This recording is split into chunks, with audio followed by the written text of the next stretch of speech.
Assalamualaikum warahmatullahi wabarakatuh. Sahabat yang beriman yang dimuliakan oleh Allah Subhanahu wa taala. Ini adalah kisah penuh hikmah dari seorang pemuda yang gigih mempertahankan keimanan di hadapan penguasa otoriter. Dulu ada seorang raja kafir tanah Najran, tepatnya di Yaman, yaitu Zunuwas, seorang Yahudi. Nama aslinya adalah Zur'ah bin Tabbah As'ad al-Himyari. Dia punya seorang tukang sihir.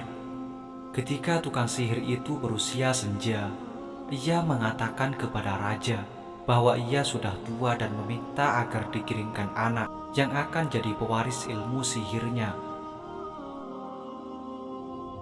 Kemudian sang raja pun memenuhi permintaan penyihir itu.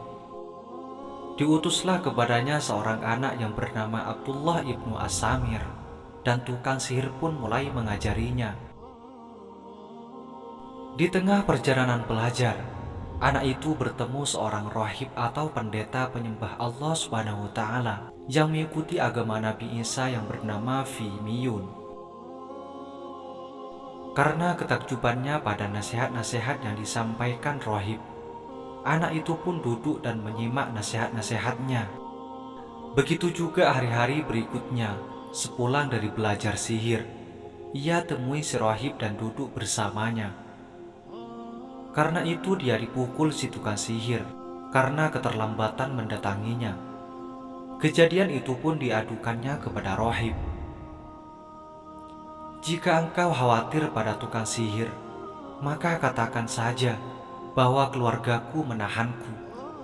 Sebaliknya, jika engkau khawatir pada keluargamu, maka katakanlah bahwa tukang sihir telah menahanku. Jelas rahib memberikan solusi. Suatu ketika, si anak tiba di suatu tempat dan menjumpai seekor binatang besar. Dalam riwayat yang lain, ular besar yang menghalangi banyak orang yang hendak melalui jalan. Anak itu lalu berkata, "Pada hari ini saya akan mengetahui apakah penyihir itu yang lebih baik ataukah rohib itu." Ia pun mengambil sebuah batu kemudian berkata, "Ya Allah, apabila rohib itu lebih engkau cintai daripada tukang sihir itu, maka bunuhlah binatang ini sehingga orang-orang itu dapat lewat." Lalu ia lempar binatang tersebut dengan batu dan mati. Kemudian orang-orang pun bisa lewat. Ia pun bergegas mendatangi rohib dan mengabarkan kejadian itu kepadanya. "Wahai anakku, saat ini engkau lebih mulia dariku. Keadaanmu sudah sampai pada tingkatan sesuai apa yang aku lihat. Sesungguhnya engkau akan mendapat cobaan. Maka jika benar demikian, janganlah menyebut namaku." Pesan sang rohib setelah mendengar cerita anak tersebut. Berita ini menyebar dan sampailah ke telinga sahabat dekat raja yang telah lama buta. Ia pun mendatangi pemuda tersebut dengan membawa banyak hadiah.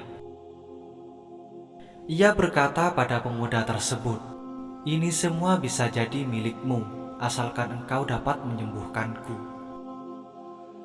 Lalu anak itu pun berkata, "Aku tidak dapat menyembuhkan seseorang pun. Yang mampu menyembuhkan hanyalah Allah Subhanahu wa taala. Jika engkau mau beriman kepada Allah, aku akan berdoa kepadanya agar engkau bisa disembuhkan." Sahabat raja yang buta itu lalu beriman kepada Allah dan akhirnya diberi kesembuhan. Lalu ia kemudian mendatangi raja dan duduk seperti biasanya. Raja pun bertanya heran kepadanya, "Siapa yang menyembuhkan penglihatanmu?" "Robku," jawab sahabat raja itu. Raja pun kaget. "Apa engkau punya Rob Tuhan selain aku?"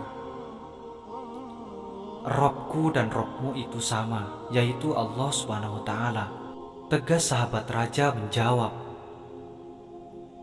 Raja itu pun menindaknya dan terus menyiksanya sampai ditunjukkan kepada pemuda tadi.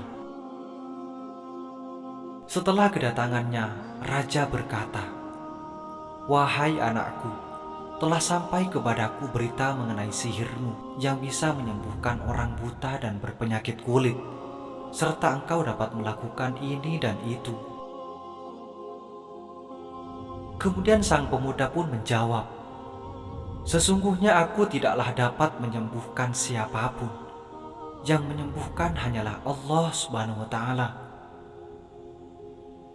Mendengar hal itu, lalu raja juga menindaknya dan terus-menerus menyiksanya sampai ia ditunjukkan kepada pendeta yang menjadi gurunya. Setelah didatangkan pendeta, raja pun memerintahkan kepadanya, "Kembalilah pada ajaranmu." Pendeta itu pun menolaknya. Lantas didatangkanlah gergaji dan diletakkan di tengah kepalanya, lalu dibelah dan terjatuhlah belahan kepalanya. Setelah itu sahabat dekat raja didatangkan pula. Ia pun diperintahkan hal yang sama dengan pendeta. "Kembalilah pada ajaranmu." Ia pun enggan. Lantas ia pun diperlakukan sebagaimana pendeta itu. Setelah keduanya mati, kemudian tiba giliran pemuda yang dapat menyembuhkan yang didatangkan oleh raja. Ia pun diperintahkan dengan hal yang sama, "Kembalikan pada ajaranmu." Kemudian pemuda itu dengan tegas menolaknya. Lalu pemuda itu diserahkan kepada pasukan raja. Raja berkata, "Pergilah kalian bersama pemuda ini ke gunung ini. Lalu dakilah gunung tersebut bersamanya. Jika kalian telah sampai di puncaknya, lalu ia mau kembali pada ajarannya, maka bebaskan dia. Namun jika tidak, lemparkanlah dia dari gunung tersebut." Pasukan raja kemudian pergi bersama pemuda mendaki gunung tersebut. Pemuda ini kemudian berdoa, "Ya Allah, hindarkanlah aku dari tindakan mereka dengan kehendak-Mu." Tiba-tiba gunung berguncang keras dan semua pasukan raja akhirnya jatuh. Pemuda itu lalu kembali menuju raja. Ketika sampai di singgasana, raja berkata kepada pemuda, "Apa yang dilakukan teman-temanmu tadi?" Pemuda tersebut menjawab, "Allah Subhanahu wa Ta'ala telah menyelamatkan aku dari tindakan mereka." Pemuda ini kemudian dibawa lagi bersama pasukan raja. Raja memerintahkan kepada pasukannya, "Pergilah kalian bersama pemuda ini dalam sebuah sampan menuju tengah lautan. Jika ia mau kembali pada ajarannya, maka bebaskanlah dia. Namun jika tidak, maka tenggelamkanlah dia." Mereka pun lantas pergi mengendarai sampan bersama pemuda ini. Lagi-lagi pemuda ini pun kemudian berdoa, "Ya Allah, hindarkanlah aku dari tindakan mereka dengan kehendak-Mu." Tiba-tiba sampan terbalik dan pasukan raja tenggelam. Pemuda itu kemudian kembali berjalan mendatangi sang raja. Sang raja pun berkata kepada pemuda itu, "Apa yang dilakukan teman-temanmu tadi?" Dengan tegas pemuda itu pun menjawab, "Allah Ta'ala telah mencegahku dari tindakan mereka." Sahabat yang beriman yang dimuliakan oleh Allah Subhanahu wa Ta'ala. Pemuda itu pun berkata kembali, "Engkau tidak akan dapat membunuhku sampai engkau memenuhi syaratku." Raja pun bertanya, "Apa syaratnya?" Pemuda itu pun menjelaskan, "Kumpulkanlah rakyatmu di suatu bukit, lalu saliblah aku di atas sebuah pelapah. Kemudian ambillah anak panah dari tempat panahku, lalu ucapkan, 'Bismillah Rabbil Ghulam,' yang artinya dengan menyebut nama Allah Tuhan dari pemuda ini. Lalu panahlah aku, engkau pasti akan dapat membunuhku." Rakyat kemudian dikumpulkan di suatu bukit. pemuda itu disalib di pelepah pohon. Raja mengambil anak panah dari tempat panahnya dan diletakkan di busur. Setelah itu ia mengucapkan, Bismillah Rabbil Ghulam. Anak panah pun itu meluncur mengenai pelipisnya.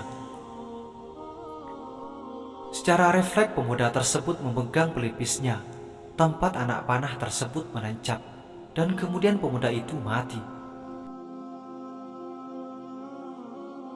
Rakyat yang kebetulan berkumpul di situ lalu berkata, "Kami beriman kepada Tuhan pemuda tersebut. Kami beriman kepada Tuhan pemuda tersebut. Kami beriman kepada Tuhan pemuda tersebut." Saat kemudian raja datang, ada yang bertanya, "Apa yang selama ini engkau khawatirkan? Sepertinya benar-benar telah terjadi. Rakyatmu saat ini telah beriman kepada Tuhan pemuda itu, yaitu Allah Subhanahu wa Ta'ala." Kemudian raja memerintah untuk membuat parit di jalanan dan dinyalakan api di dalamnya. Kemudian raja berkata, "Siapa yang tidak mau kembali pada ajarannya, maka lemparkanlah dia ke dalamnya atau masukkan ke dalamnya." Mereka pun melakukannya, sampailah pada giliran wanita yang menggendong bayinya. Wanita ini begitu tidak berani maju ketika akan masuk ke dalamnya. "Wahai ibu, bersabarlah karena engkau di atas kebenaran." Seketika bayi itu berkata. Kemudian ibu dan bayi pun menceburkan diri di parit yang dipenuhi kobaran api yang menyala-nyala.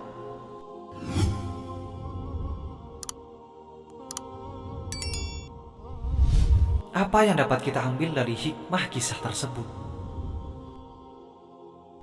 Yang pertama, semangat menyebarkan ilmu atau mewariskan ilmu. Ini tergambar dari penyihir tua minta dicarikan anak muda untuk menjadi pewarisnya. Yang kedua, semangat menuntut ilmu, tergambarkan oleh pemuda yang tetap gigih menuntut ilmu kepada rohib, sekalipun harus menerima hukuman berat. Yang ketiga, meminta kepada Allah dengan bertawassul kepada orang soleh saat menghadapi permasalahan atau ujian. Yang keempat, kesabaran mempertahankan prinsip dan kebenaran sekalipun nyawa menjadi taruhannya. Syekh Wahab Az-Zuhaili mengatakan, kisah tersebut merupakan pelajaran, nasihat, dan peringatan bagi kaum mukminin untuk bersabar atas segala gangguan dan derita yang dirasakan, serta bersabar atas berbagai rintangan yang dihadapi pada setiap waktu dan tempat, agar mereka dapat mengikuti kesabaran kaum mukminin terdahulu dalam mempertahankan kebenaran. Allah tidak membiarkannya. Allah akan memberi pahala kaum mukminin dan menyiksa kaum kafir. Wallahu a'lam bishawab. Assalamualaikum warahmatullahi wabarakatuh.